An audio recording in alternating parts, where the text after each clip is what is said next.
باللہ من الشیطان الرجیم بسم اللہ الرحمن الرحیم خذ من اموالہم صدقۃ تطہرہم وتزکیہم بہا وصلی علیہم ان صلاتک سکن لہم واللہ سمیع علیم۔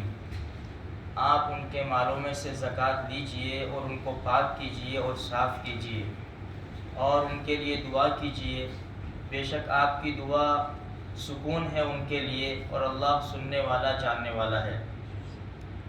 دیکھو، اسلام کی بنیاد 5 چیزوں پر ہے۔ نبی کریم صلی اللہ علیہ وسلم کا پاک ارشاد ہے بنی الاسلام علی 5۔ اسلام کی جو بنیادیں ہیں 5 چیزوں پر اسلام کی بنیاد ہے۔ شہادت اللہ الہ الا اللہ وان محمد رسول اللہ، اس بات کی گواہی دینا کہ اللہ کے سوا کوئی عبادت کے لائق نہیں ہے، محمد صلی اللہ علیہ وسلم اللہ کے سچے رسول ہے۔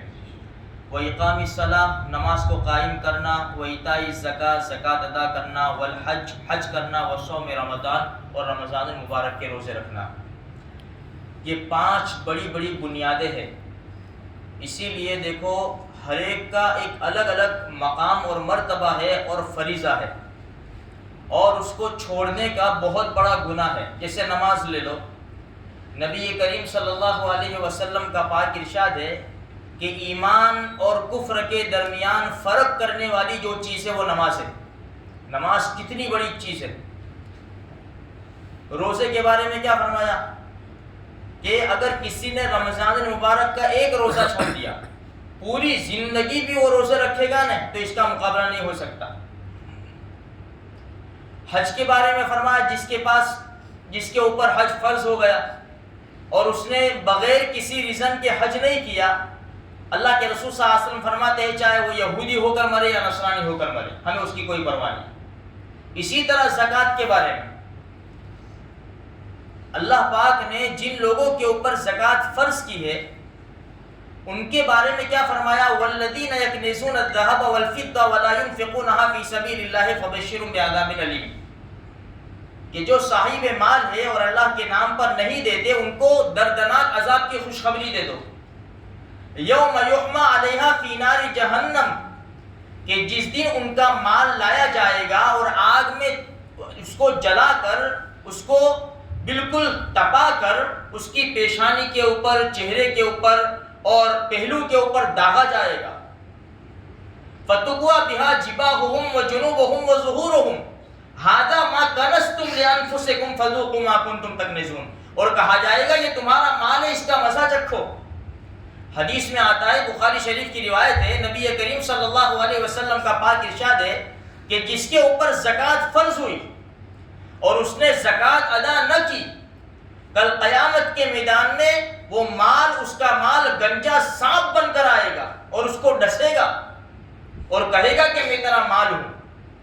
اس لیے اللہ تبارک و تعالیٰ نے جس کو مال دیا ہے اور جن لوگوں کے اوپر زکوٰۃ فرض ہے ان کو زکوٰۃ ادا کرنی چاہیے۔ اب کچھ مسائل، 2-4 مسائل میں آپ کے سامنے رکھتا ہوں کہ جن مسائل میں ہماری بہت بڑی بھولیں ہیں۔ ہم ایسا سمجھتے ہیں کہ اتنا ہونا چاہیے تو زکوٰۃ ہمارے اوپر آئے گی۔ دیکھو، سب سے پہلے یہ سمجھ لو کہ ہمارے آقا صلی اللہ علیہ وسلم کے زمانے میں جو کرنسی تھی، وہ سونا اور چاندی تھی۔ دینار یعنی سونے کا سکہ اور چاندی درہم کا سکہ، تو یہ 2 کرنسی چلتی تھی۔ ہمارے زمانے میں چونکہ نوٹ ہے، پیپر ہے، کاغذ ہے ہمارے زمانے میں، اور یہ جو سونا چاندی ہے وہ الگ ہے۔ اب مسئلہ ایسا ہے، یہ ذرا غور سے سننا تاکہ ہماری سمجھ میں آ جائے۔ لوگ ایسا سمجھتے ہیں کہ بھئی جس کے پاس 7.5 تولہ سونا ہو اسی کے اوپر زکوٰۃ فرض ہے، یا 52.5 تولہ چاندی ہو اسی کے اوپر زکوٰۃ فرض ہے۔ جس کے پاس 7.5 تولہ سونا نہیں ہے، 52.5 تولہ چاندی نہیں ہے، اس کے اوپر زکوٰۃ فرض نہیں ہے۔ مسئلہ ایسا نہیں ہے۔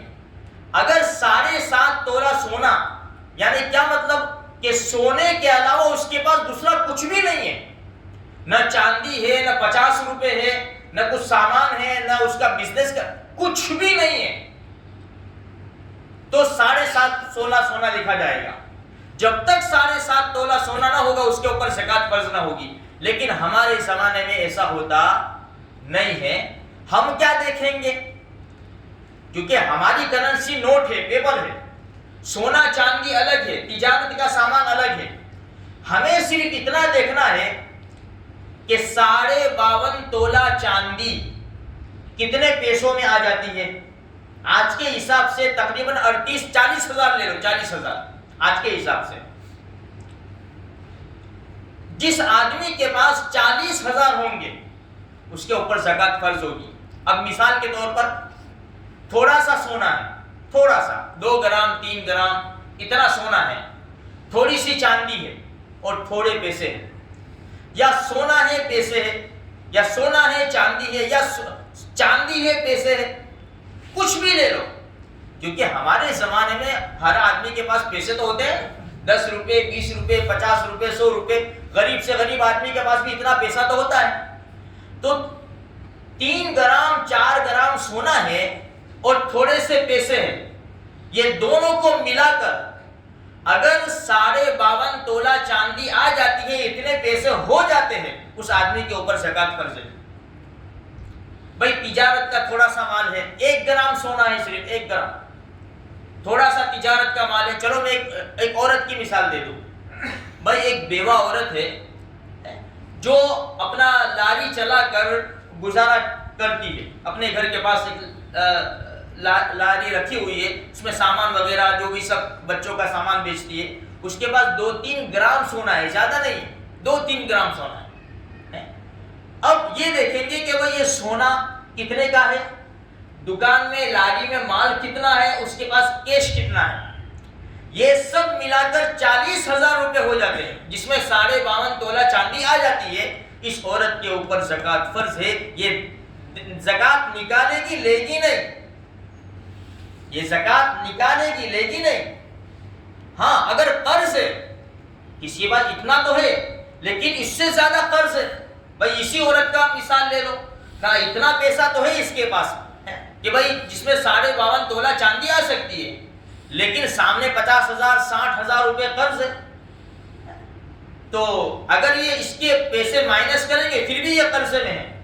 بھائی 40 ہزار روپے اس کے پاس ہے اور 60 ہزار روپے قرضہ ہے، یہ سب مال سامان بیچ دے گی پھر بھی 20 ہزار روپے اس کے اوپر تو قرض بچتا ہے. تو اس عورت کو زکوٰۃ دے سکتے ہیں. کہنے کا مقصد یہ ہے کہ اگر اس کے اوپر قرضہ ہے اور قرضہ نکال کر اتنا پیسہ نہیں بچتا جس میں 52.5 تولہ چاندی آ سکے تو ان کو زکوٰۃ دے سکتے ہیں. اچھا اب یہ تو رہا وہ مسئلہ. اب ہم نے ایک مسئلہ سنا ہے حولان حول، یہ مسئلہ ہے شریعت میں کہ بھائی سال گزر جاوے اس کے اوپر زکوٰۃ نکالنے کی. یہ دھیان سے سنو، جو خاص کر جو تاجر لوگ ہیں، بزنس مین لوگ ہیں، وہ ذرا دھیان سے سنیں. دیکھو یہ جو حولان حول یعنی سال گزر جاوے، یہ جو مسئلہ ہے نا وہ نئے مالدار کے لیے. بھائی کسی غریب آدمی تھا، کچھ بھی نہیں تھا اس کے پاس، لیکن کسی نے 50 ہزار روپے دے دیے، 2 لاکھ روپے دے دیے رمضان سے پہلے. اب رمضان آیا تو اس کے اوپر ابھی زکوٰۃ فرض نہیں ہوگی. اب اس کے اوپر سال گزرے گا نا، یہ پیسے اس کے پاس سال تک رہیں گے اور سال گزر جائے گا تو اس کے اوپر زکوٰۃ فرض ہوگی. لیکن جو پہلے سے زکوٰۃ نکالتے ہوئے آئے ہیں، اپنے پیسوں کی زکوٰۃ نکالتے ہیں، بہت آسان مسئلہ ہے. بھائی ہم رمضان المبارک کے پہلے روزے پر، دوسرے روزے پر یا 10ویں روزے پر حساب کرتے ہیں. جس دن حساب کریں گے اس دن سارا لکھ لیں گے.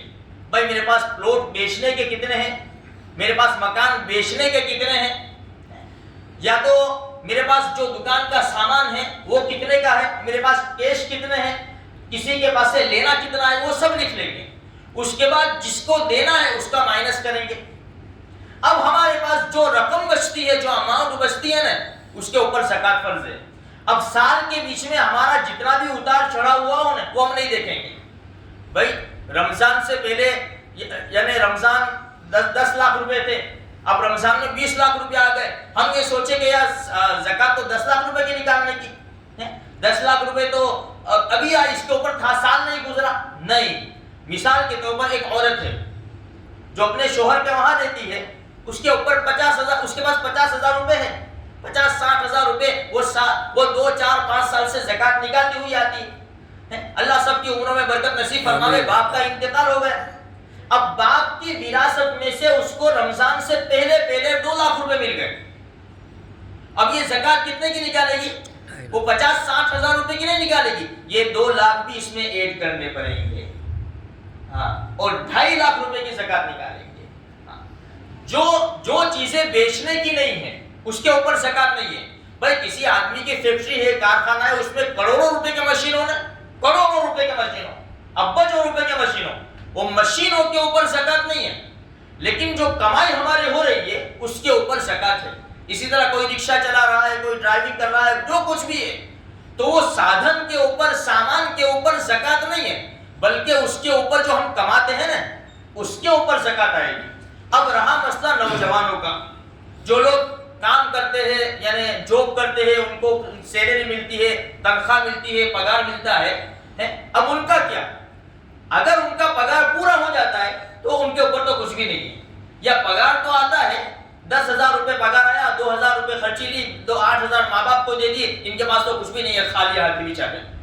اچھا, لیکن یہ تھوڑا جمع کرتے ہیں. اسی طرح ہماری وہ نوجوان بچی, نوجوان بالغہ بچی, جن کو کبھی بھائی نے کچھ دے دیا, باپ نے کچھ دے دیا, کسی نے عیدی دے دی, کسی نے ہدیہ دے دیا, وہ پیسے جمع کرتی ہے. اب یہ پیسے ان کے پاس اتنے ہو گئے جس میں 52.5 تولہ چاندی آ جاتی ہے, تو ان لوگوں کے اوپر بھی زکات فرض ہے. یہ بھی اپنے پیسوں میں سے زکات نکالیں گے. یہ لڑکے اور لڑکیاں بھی اپنے پیسوں میں سے زکات نکالیں گے. بیوی بھی جو سونا پہنتی ہو, رکھا ہو, کچھ بھی ہو, بھئی میں تو سال میں 1 مرتبہ پہنتی ہوں, سال میں ایک بار, 10 سال میں 1 مرتبہ پہنے ہے تو 13 ہے, تو اس کے اوپر زکات فرض ہوگی. اب ایک مسئلہ ذرا بڑا کٹھن مسئلہ ہے. دیکھو شادیاں ہوتی ہیں نا, شادی, تو شادی کے 1-2 دن پہلے ساسو ماں بہو کو ہار پہنانے آتے ہیں, ایسا ہوتا ہے کچھ قوموں میں, ہے ایسا کہ 1-2 دن پہلے وہ ہار پہناتے ہیں سونے کا, کسی جس کی جیسی حیثیت, 2 تولہ, 2.5 تولہ, 5 تولہ, 10 تولہ, جس کی جیسی حیثیت. اب یہ جو ہار ہے نا, ہار, یہ سمجھ میں ہی نہیں آتا کہ یہ ساسو ماں کا ہے کہ بہو کا ہے. یہ سمجھ میں ہی نہیں آتا کہ کس کا ہار ہے. زکات کون, اگر بھئی یہ زکات ہم نے تو بہو کو چڑھا دیا, ایسا کہتے ہیں, ہم نے بہو کو ہار چڑھا دیا, پہنا دیا, اب اس کا ہو گیا. بہو کو کہیں گے زکات نکالو اس کی, میرا نہیں, میں تو میری ساسو کے بغیر ہاتھ بھی نہیں لگا سکتی بابا. وہ ان پہننا بھی ہے تو بھی اجازت لینی پڑتی ہے. مسئلہ یہاں آ کے کھڑا ہوتا ہے. حقیقت فیصلہ کیا ہے خبر؟ اب جس بھائی سب کی قوموں کا الگ الگ مسئلہ ہے, لیکن میں اپنے اعتبار سے بات کرتا ہوں. یہ ہار جو ہے نا, یہ ہار یہ ساسو ماں کا ہے, اس کی مالک ساسو ماں ہے, اس کو زکات نکالنی پڑے گی. کیونکہ بہت سے قصے ایسے ہیں, بھائی بہو کو 2 تولہ 5 تولہ کا ہار تو دے دیا, اب جب دکان لینی ہے تو کیا کرتے ہیں, چلو لاؤ سب کے ہار لاؤ. بہو کچھ کہہ سکتی ہے, اچھا یہ بہو کو جو ہار پہنا ہے, بہو کی طاقت ہے کہ اس کو بیچ دے, یا اس کی ماں کو دے دے, یا اس کی بہن پہننے لے جاوے, اتنی بھی طاقت نہیں. یہ تو کہاں سے مالک ہوگی, یہ مالک نہیں ہوگی. مالک تو وہ ساس ہی ہے. تو بہتر طریقہ یہی ہے کہ وہ اپنی یہ اس کی زکات نکال لے. اب ایک چھوٹا سا دوسرا مسئلہ ایسا ہے کہ اگر ہم بزنس کرتے ہیں, تجارت کرتے ہیں, مثال کے طور پر کوئی چیز لے لو, فون لے لو, فون.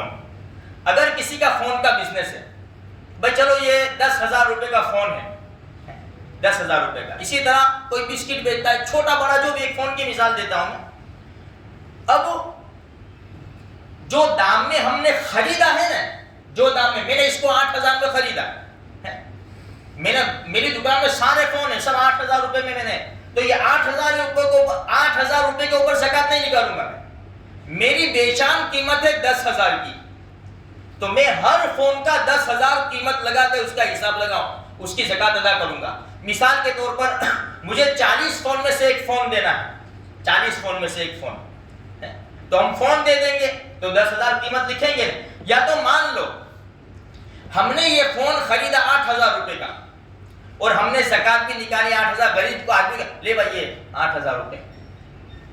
اب وہ کہے کہ ایک کام کرو نا صاحب, یہ میرے کو ایک فون دے دو نا, تو بہت 10,000 کا ہے, 8 کا نہیں ہے. بات سمجھ میں آئی؟ فوراً کہیں گے نا تو 10 کا ہے, 8 کا نہیں ہے, 8 کی تو میری خریدی ہے.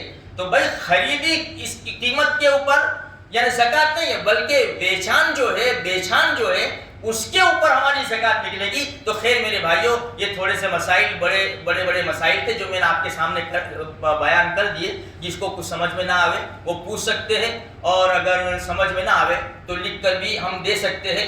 اور دیکھو ہماری بیوی کی طرف سے، بچوں کی طرف سے ہم ہی زکات نکال. اکثر تو ایسا ہی ہوتا ہے میرے بھائیوں، ہے پہنے وہ سجے دھجے، وہ بات سمجھ میں آئی، اور نکالنے کا اپنے کوئی غرض کی بات نہیں. کیا کریں گے یار، جینا تو ہے نہیں، ان کے ساتھ تو جینا ہے اپنوں کو. کچھ بھی نہیں، قربانی اتنی سب دیتے تو تھوڑی اور زیادہ قربانی دے دیں گے. کل اسی عنوان پر انشاءاللہ کل سورہ یوسف ہے، تو اس کے اوپر کچھ بات لے آئیں گے.